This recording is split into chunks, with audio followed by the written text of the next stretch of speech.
Selamat datang kembali di channel Rama Toto. Kali ini saya akan membahas tentang isu terbaru bahwa ijazahnya Bapak Jokowi diproduksi atau dicetak di pasar Pramuka dan pasarnya sudah terbakar. Artinya sekarang tim atau Bang Roy Suryo CS, Bang Rismon dan semuanya itu kan sekarang lagi mencari fakta, artinya tidak puas dengan pernyataan Bareskrim, pernyataan UGM. Artinya beliau-beliau ini sedang mencari fakta, baik menelusuri atau mencari di daerah KKN-nya, kemudian juga mendatangi perpustakaan daerah, melihat percetakan koran kedaulatan rakyat, kan menemukan temuan-temuan baru.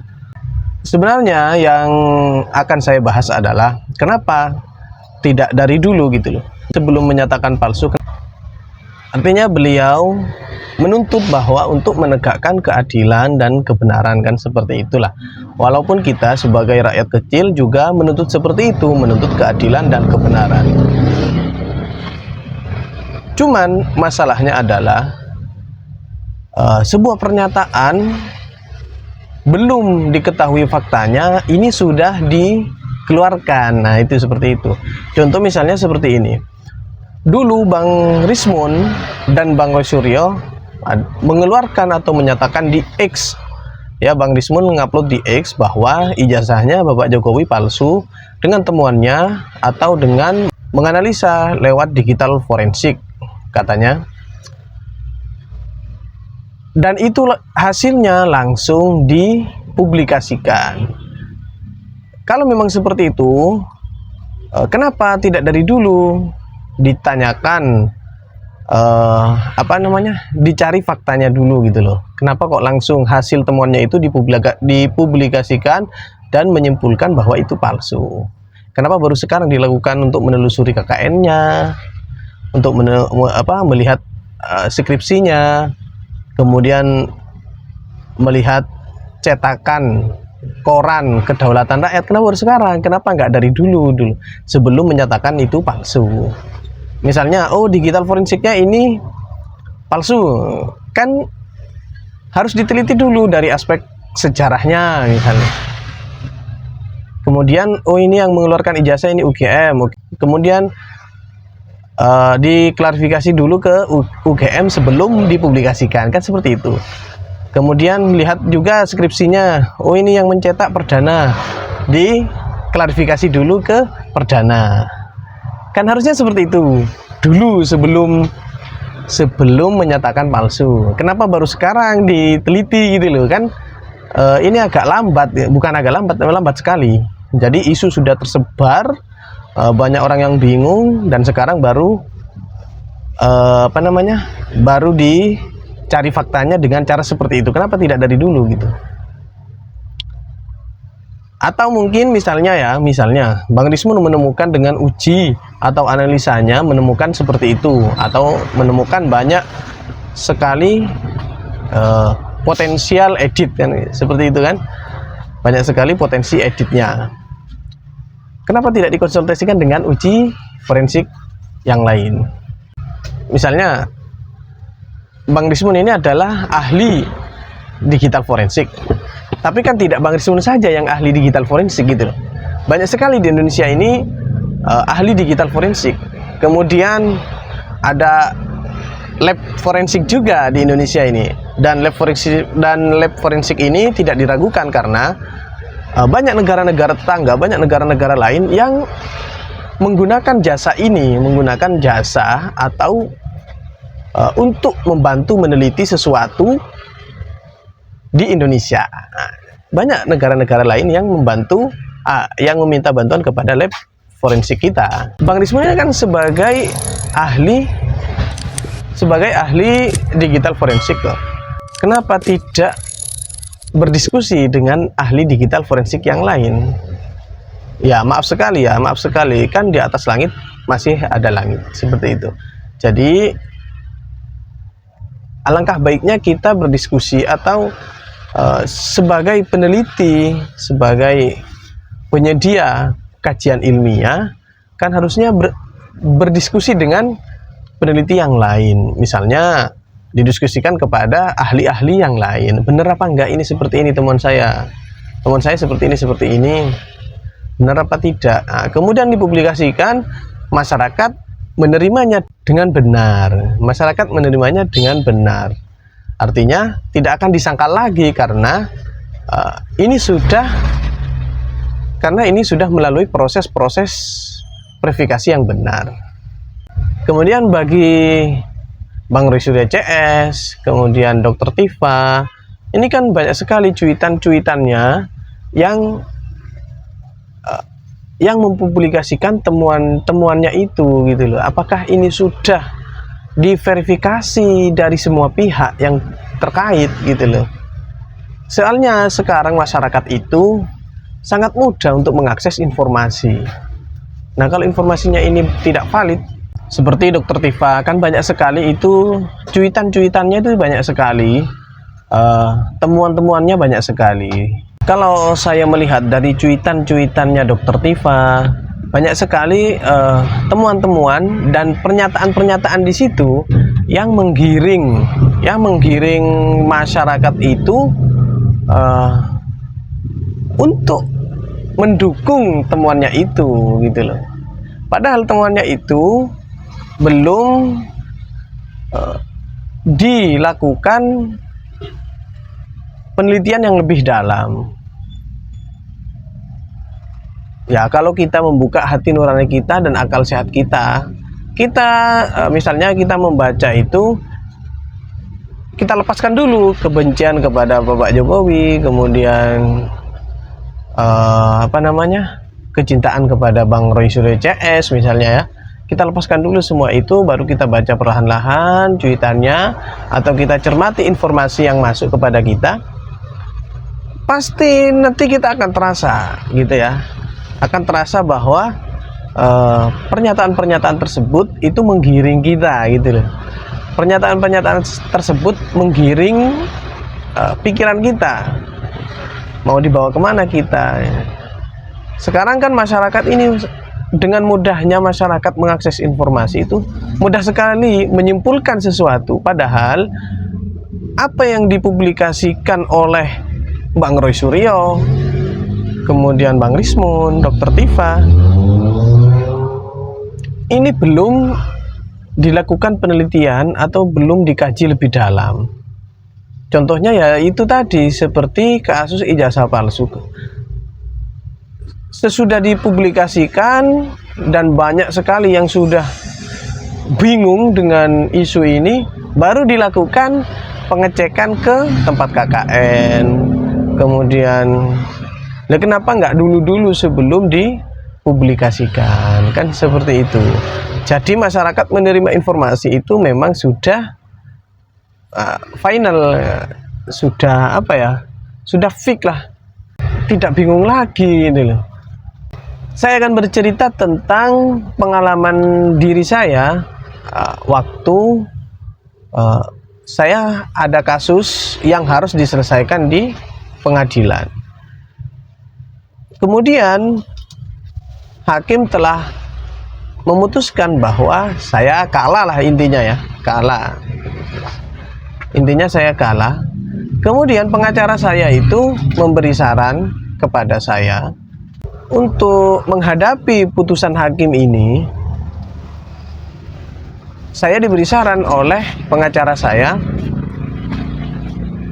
jadi gini Mas, kita ini harus membuat kasus baru. Nah ini, kita ini harus membuat kasus baru. Kenapa?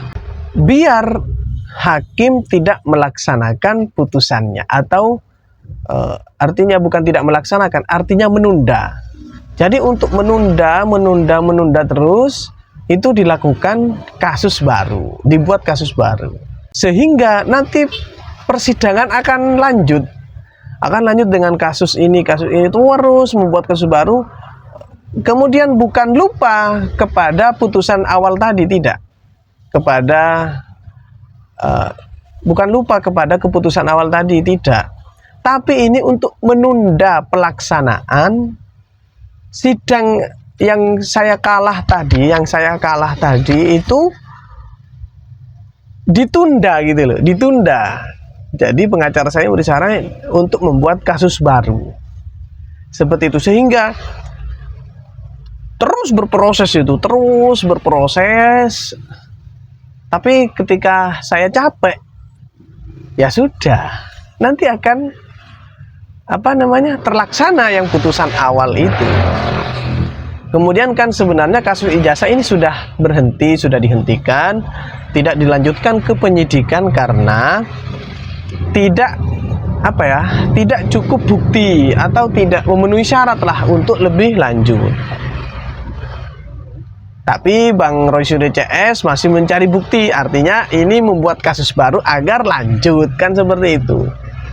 Agar agar menunda lah, artinya yang ini yang sudah selesai biar tidak selesai, buat kasus baru lagi gitu loh. Buat kasus baru lagi. Sekarang yang diisukan kan yang dicetakan pasar pramuka, seperti itu. Ya nggak akan pernah selesai.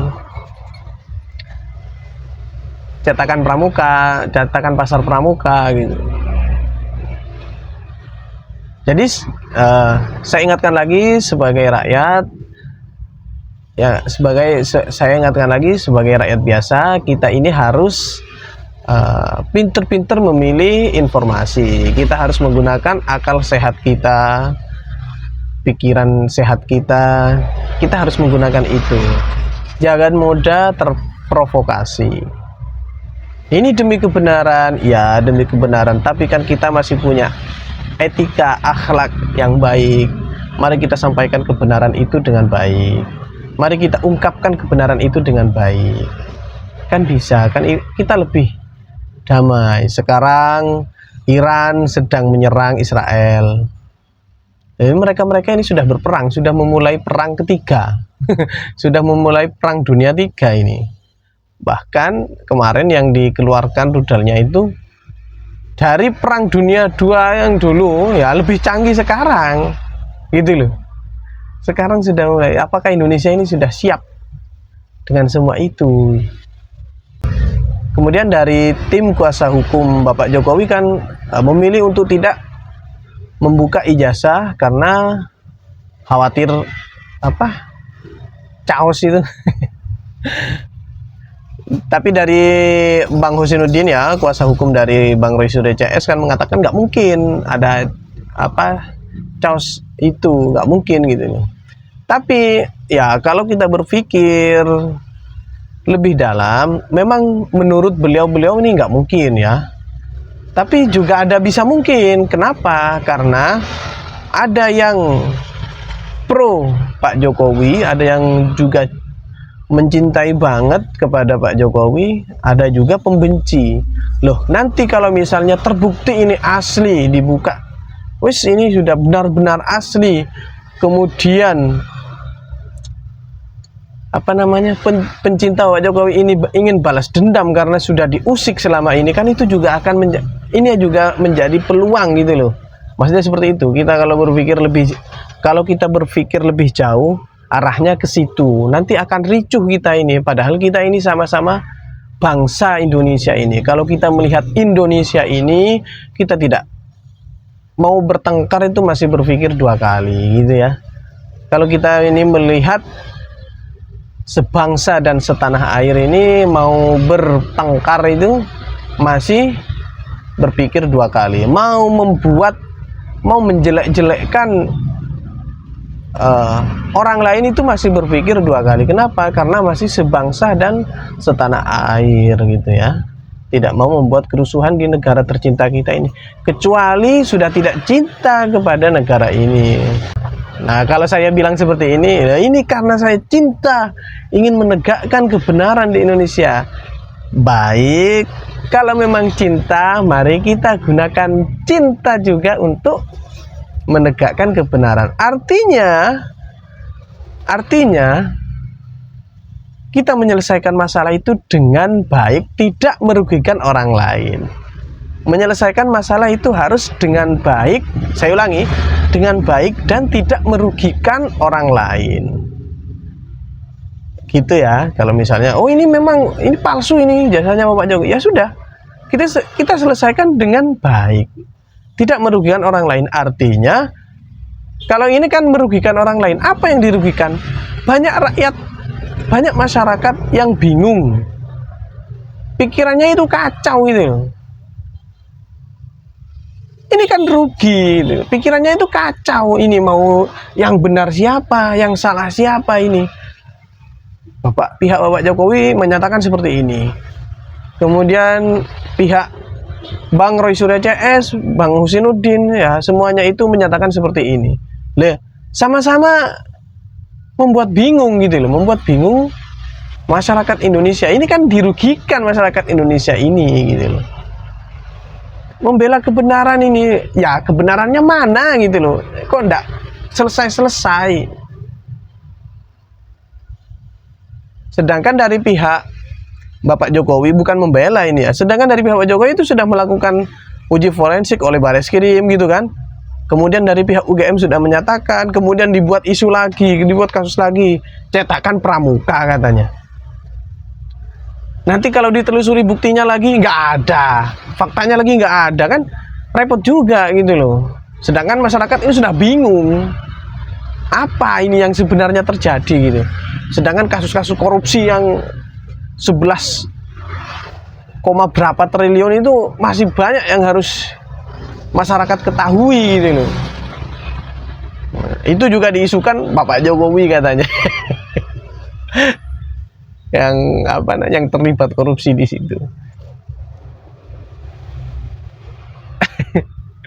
Sebenarnya kita ini mau menyampaikan informasi, mau mempublikasikan informasi, mau membuat informasi, itu ya dikaji dulu lah sesuai faktanya gitu loh ya. Kalau memang kita ingin membantu masyarakat ini memperoleh kebenaran dan keadilan, ya kita buat informasi yang ada faktanya. Dari segala pihak yang terkait itu sudah menyatakan ini benar.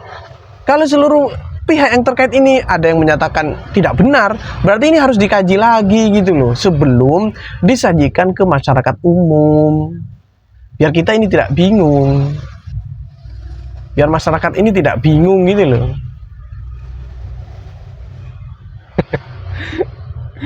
Sebenarnya saya tidak membela siapa-siapa ya, tapi apa ya, sebenarnya saya ingin jalan di tengah gitu loh, tidak membela siapa, saya ingin berjalan di tengah. Apa namanya, konten saya ini saya atur untuk jalan di tengah gitu loh.